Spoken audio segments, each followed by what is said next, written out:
In this video, everything you need to know how to remove the radiator on a Honda Rubicon. We have a Honda Rubicon ATV, and this quarter has a coolant leak from the bottom of the radiator. Let's confirm the issue first, and then start removing the radiator. Okay, here we go. I will pull this plastic cover off, and you can see bottom of the radiator is leaking. We need to remove the radiator, send it to the radiator shop, get it fixed and installed. In this video I'm going to show you step by step how to get the radiator removed. Let's get started.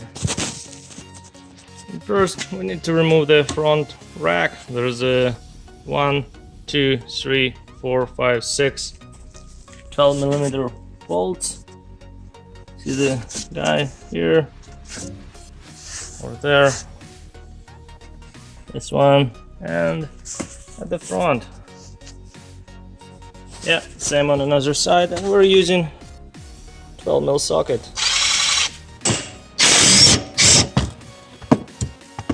One. There you go, all 6 bolts removed. Actually, those are 10 mils, and let's take it out. Nice and easy. Next, we need to remove this front plastic cover. As you can see, this portion is going down up to here, there, all around the steering, and same on that side. There you go. I'm going to remove all of them. As you can see, it's pretty simple. Just pull this center part up, out, when it extended and stop, and then go underneath with a fork end. There you go. Nice and easy. Alright, those plastic pins were removed. Now we need to undo the few 10mm bolts with a Phillips head. You can see here 1, 2. Okay, and there's a Phillips screw over there.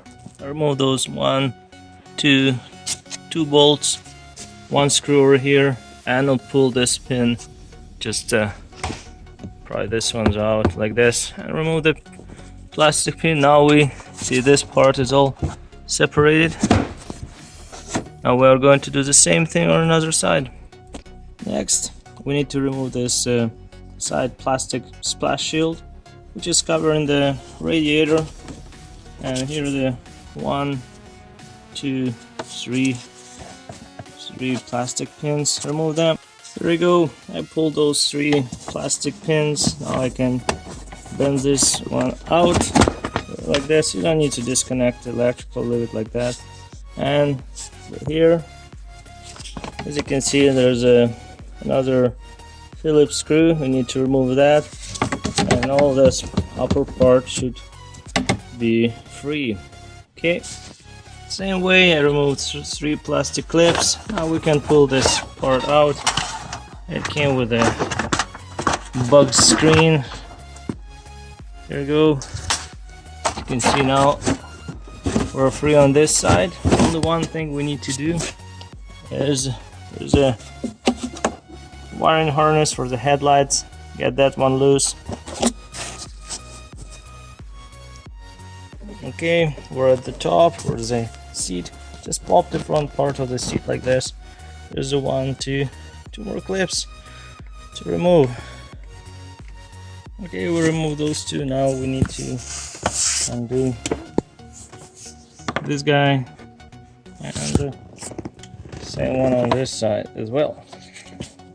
I pulled the side panels out. See those little hooks. I'll remove the fuel tank cap, and this panel should come out. Okay. This is what we want to do. Another bolt here, same on another side. I decided to remove the seat completely. Anyway, I have better access. Now, as you can see, it's almost loose, but still have few fasteners somewhere. There's still a couple screws to remove. Show you. Need to remove that one. As you can see, this, and same on another side. And we can take this piece out. I don't want to undo the shifter. Yeah, just pry the plastic panel out, undo the screw, that way everything will be easy. Just 2 small screws removed, and now take this panel off. Nice and easy. And we have a 12-volt power outlet on the side. We need to just go and disconnect this electrical connector. Here we go. We've done this. Put a fuel cap back, make sure nothing will get inside the fuel tank. Just put it like this. Good. Okay, now we should be ready to pull it out. So remember about that wiring harness for the headlights that I was talking before. Just pull this one out from the clips here, and now it should come out. There's one piece. A little bit wheel here and there.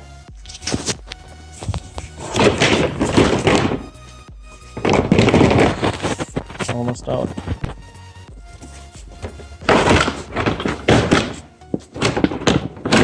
There we go. This is we remove this front and get access to the radiator. There's our radiator. There's a leak over here. There you go, and you can see the wet. So there's some wet spot here, probably a crack somewhere.